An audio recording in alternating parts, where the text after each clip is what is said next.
आप सबको मेरी नेक ख्वाहिशात और सलामती की दुआएं। महाराष्ट्र के डिप्टी चीफ मिनिस्टर फडणवीस साहब ने एक ऐसा काम किया है जिसकी मुझे उनसे उम्मीद नहीं थी। मैंने जो अपील जारी की और जिसके लिए मैं मुसलसल कोशिश कर रहा हूं कि महाराष्ट्र के वोटर इस इलेक्शन में 100% वोट डालें, अपने वोट को डिवाइड न होने दें और अपना वोट इस तरह डालें कि जो कम्युनल फैसिस्ट फोर्सेस हैं वो महाराष्ट्र में भी कमज़ोर हों और देश भर में कमज़ोर हों।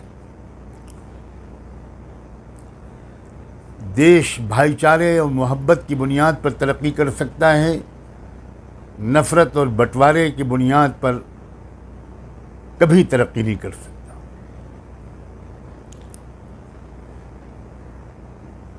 मैंने अपने उस स्टेटमेंट में ये बात भी कही थी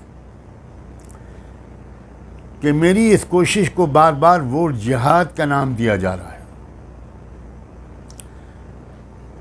मैंने कहा था कि मैंने 13 तारीख को अपनी बॉम्बे की प्रेस कॉन्फ्रेंस में जिन कैंडिडेट्स को सपोर्ट करने की अपील की थी उनमें से 23 के सिवा आउट ऑफ 288 288 में 23 के अलावा सब के सब हमारे हिंदू भाई बहनें हैं।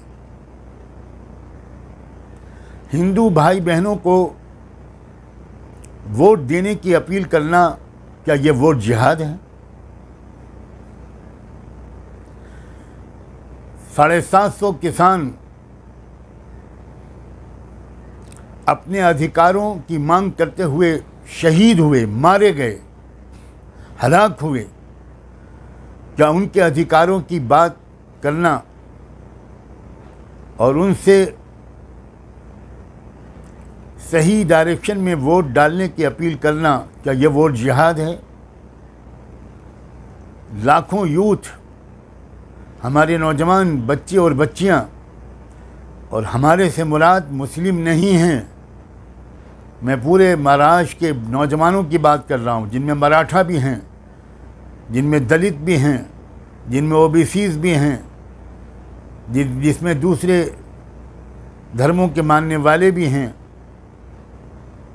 वो अपने माँ बाप की गाढ़ी कमाई खर्च करके, खून पसीना एक करके ग्रेजुएशन और पोस्ट ग्रेजुएशन करते हैं, लेकिन उनको जॉब नहीं मिलता। ऐसे नौजवानों की आवाज़ उठाना, क्या ये वोट जिहाद है? महिलाओं की इज्जतें लूटी जा रही हैं, क्या उन महिलाओं की आवाज़ उठाना, क्या ये वोट जिहाद है? जगह जगह मॉब लिंचिंग हो रही है, जो यकीनन भारत की खूबसूरत पेशानी पर एक काला टीका है, एक कलंक है।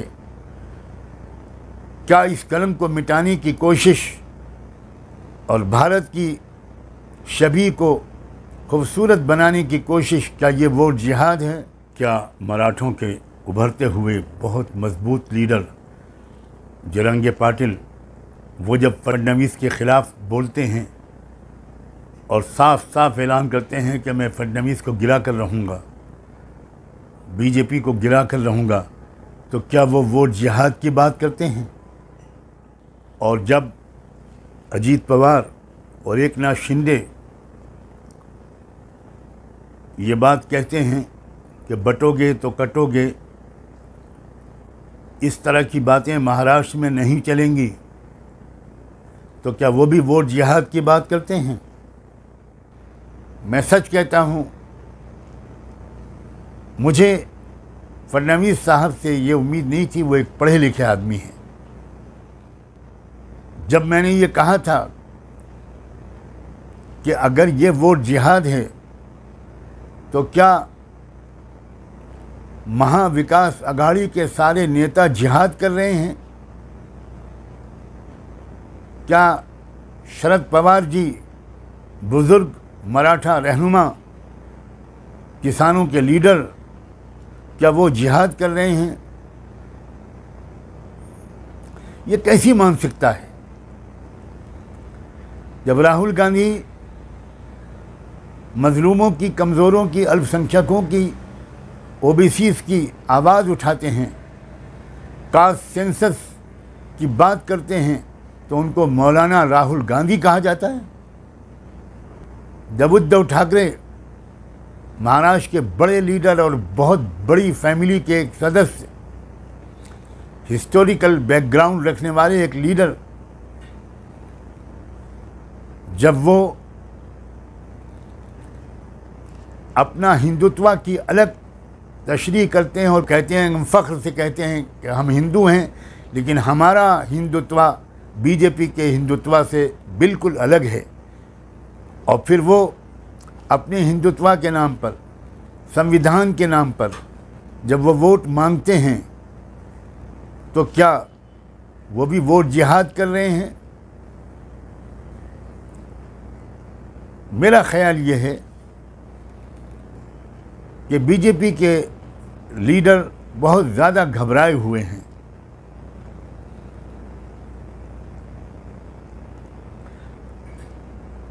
और इस फ्रस्ट्रेशन की वजह से इस तरह की बातें कर रहे हैं जो भारत की संस्कृति और महाराष्ट्र के कल्चर, छत्रपति शिवाजी महाराज की टीचिंग्स से उनका कोई ताल्लुक़ नहीं है। मैं अपनी आवाज़ बुलंद करता रहूँगा, इसलिए कि मैं भारत को अमन व शांति का गहवारा बनाना चाहता हूँ।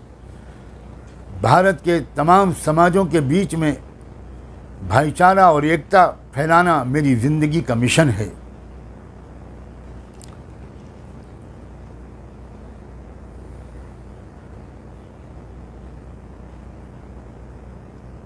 फडणवीस साहब, please please please, respectfully I request you, बहुत आदर और सम्मान के साथ मेरी आपसे ये अपील है कि इस तरह की भड़काऊ बातें मत कीजिए, पब्लिक को गुमराह करने वाली बातें मत कीजिए। अब भारत की जनता बहुत मैच्योर हो चुकी है, और जितनी मैच्योरिटी उसने लोकसभा के चुनाव में दिखाई थी, मैं तो ये आशा करता हूँ और ये देख रहा हूँ कि उसी तरह की मैच्योरिटी, बल्कि उससे भी ज़्यादा की मैच्योरिटी वो महाराष्ट्र के इलेक्शन में दिखाएगी, और उन तमाम कैंडिडेट्स को विधानसभा में भेजेगी जो संविधान की रक्षा करेंगे, डेमोक्रेटिक वैल्यूज़ की हिफाजत करेंगे, और वो कमिटेड होंगे भारत की एकता और अखंडता के लिए, भारत के रहने वाले तमाम गरीबों, किसानों, मज़दूरों, दलितों, लिंगायतों, क्रिश्चियंस, सिख भाइयों, मुसलमानों, सब के साथ वो इंसाफ करेंगे। मैं उम्मीद करता हूँ कि आने वाला इलेक्शन अच्छे नतीजे लेकर आएगा। आप सब ने मेरी बात सुनी, मैं आपका दिल से आभारी हूँ। बहुत बहुत शुक्रिया।